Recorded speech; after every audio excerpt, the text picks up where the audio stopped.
Assalamualaikum warahmatullahi wabarakatuh. Selamat malam.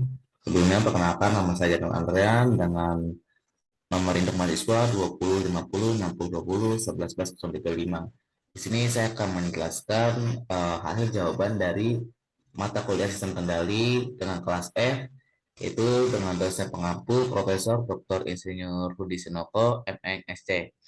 Yang mana kita bisa mulai dari soal pertama, di mana soal pertama sendiri dituliskan sebagai berikan penjelasan singkat mengenai pemodelan sistem mekanik, mulai dari sistem translasi, sistem pegas, dan sistem peredaman. Untuk itu, sistem translasi adalah sistem mekanik translasi komponennya berupa spring atau disebut juga pegas, damper atau disebut peredam, dan juga massa. Inputnya berupa gaya atau force, dan outputnya berupa pergeseran atau perpindahan dengan lambang X. Untuk massa, jika ada sebuah massa yang diberikan suatu gaya dengan atau dalam dengan F dan mengalami perpindahan X sesuai hukum Newton, besarnya gaya sebanding dengan nilai percepatan F itu sendiri.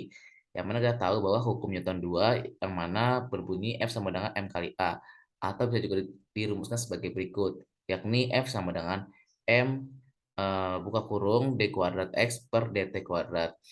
Yang mana energi yang dihasilkan karena pergerakan massa dan kecepatan F dapat dirumuskan menjadi E sama dengan setengah mv kuadrat. Lalu sistem pegas. Lihat pada gambar bahwasanya untuk spring, hubungan antara gaya dan pergeseran dirumuskan seperti berikut, yang mana kita tahu bahwa F sama dengan kali X.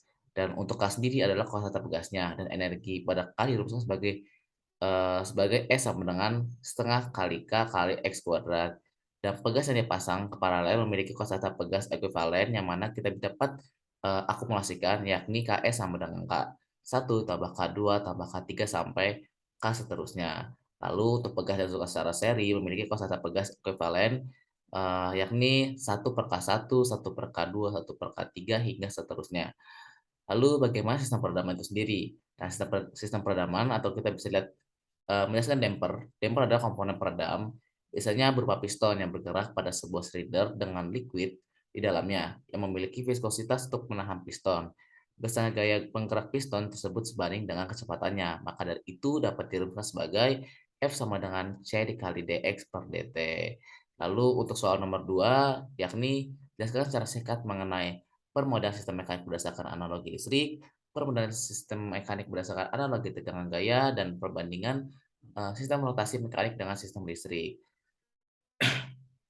Untuk nomor 2 sendiri, yang permodalan sistem mekanik berdasarkan analogi listrik, ini kita tahu bahwasanya ada dua sistem dikatakan analog satu sama lain jika kedua kondisi ini memiliki suatu kepenuhan, yang mana pertama itu kedua sistem secara fisik berbeda, yang kedua permodelan eh, persamaan diferensial kedua sistem ini sama.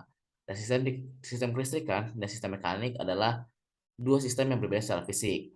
Ada dua jenis analogi listrik dari sistem mekanik translasi, yaitu analogi tegangan gaya atau kita sebut force, dan analogi gaya arus gaya atau disebut force juga. Lalu untuk permodalan sistem mekanik berdasarkan analogi tegangan gaya dapat terlihat pada gambar bahwasanya dalam analogi tegangan gaya, persamaan matematis sistem mekanik translasi dibandingkan dengan persamaan mesh sistem kelistrikan.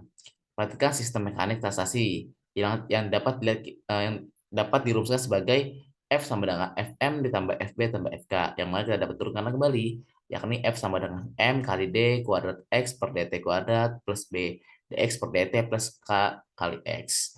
Adapun besar analogi dari sistem mekanik translasi dari sistem kelistrikan itu dapat dijelaskan pada tabel berikut.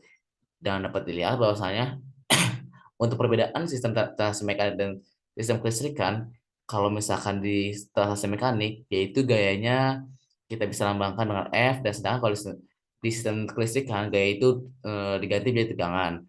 Lalu untuk di mekanik, massa itu dilambangkan dengan F, dan untuk kelistrikan eh, tidak ada massa namun adanya induktansi. Sedangkan untuk sistem mekanik translasi adanya koefisien gesek dilambangkan dengan beta, dan sedangkan untuk sistem kelistrikan sendiri memiliki resistensi. Dan untuk mekanik di transaksi mekanik itu juga memiliki kata pegas dengan lambangan K, sedangkan untuk kelistrikan memiliki kebalikan dari kapasitasi yaitu 1 per C.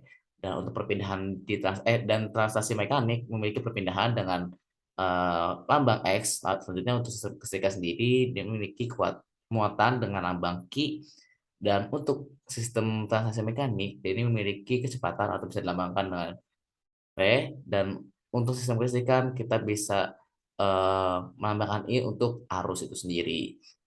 Selanjutnya, pembandingan sistem rotasi mekanik dengan sistem listrik. Dalam analogi ini, persamaan matematis sistem mekanik rotasi dibandingkan dengan persamaan mesh dari sistem kelistrikan. Sistem mekanik rotasi ditunjukkan pada gambar yang terlihat pada layar saya.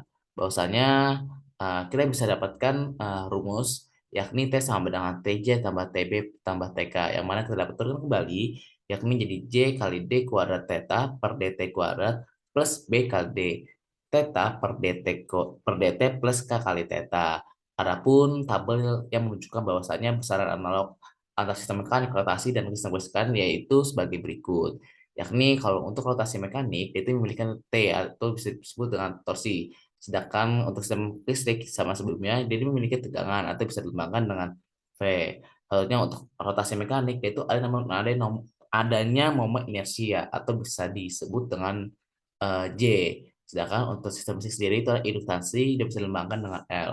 Di rotasi mekanik juga memiliki koefisien gesek rotasi dengan lambang beta. Selanjutnya untuk sistem listrik sendiri memiliki resistensi dengan lambang R. Selanjutnya untuk sistem rotasi mekanik dia memiliki kekuatan pegas torsional atau bisa kita lambangkan sebagai K, sedangkan untuk sistem listrik dia memiliki kebalikan dari kapasitansi dengan lambang 1 per C. Selanjutnya untuk sistem rotasi mekanik dia memiliki perbedaan sudut atau bisa lambangkan sebagai theta, sedangkan untuk sistem listrik dia memiliki muatan dengan lambang Q. Dan untuk rotasi mekanik sendiri dia memiliki corak sudut dengan eh, lambang omega, sedangkan untuk sistem listrik memiliki lambang I untuk arus itu sendiri. Lalu kita lanjut ke nomor 3. Untuk nomor 3 sendiri yaitu berbunyi sebuah blok mewakili fungsi alis suatu komponen, dan blok ini memiliki masukan tunggal dan keluaran tunggal. Blok berikut menunjukkan bahwa blok ini memiliki XS sebagai masukan dan YS sebagai keluaran atau output, dan GS sebagai fungsi transfernya. Lihat pada gambar seperti ini, XS yaitu input, GS sebagai fungsi transfer, sedangkan YS itu sebagai output. Lalu bagaimana sih fungsi dari transfer blok ini? Dapat dijelaskan bahwasanya untuk itu blok ini mewakili suatu koneksi yang disebut koneksi seri atau dapat disebut juga koneksi bertingkat. Untuk kombinasi ini didapat keluar dengan kita tahu bahwa YS itu sebagai output, maka YS sama dengan GS kali XS. Dan fungsi transfer blok ini mempresentasikan hubungan seri dua blok dengan satu blok. Lalu bagaimana dengan nomor 4? Lalu itu nomor 4 sendiri berbunyi eh, sistem dari diagram blok aljabar. Nah, blok yang terhubung secara paralel akan memiliki masukan yang sama. Dua buah balok berikut memiliki fungsi alih G1S dengan G2S yang dihubungkan secara paralel. Koran dua blok ini terhubung ke titik perjumlahan.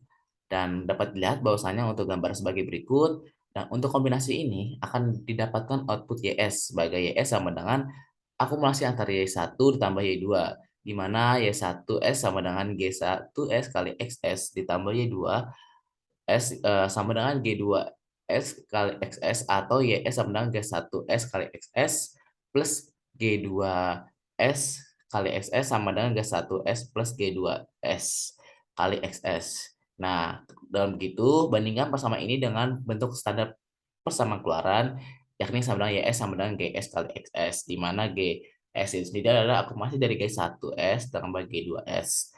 Itu berarti dapat direpresentasikan koneksi paralel dua balok dan satu balok.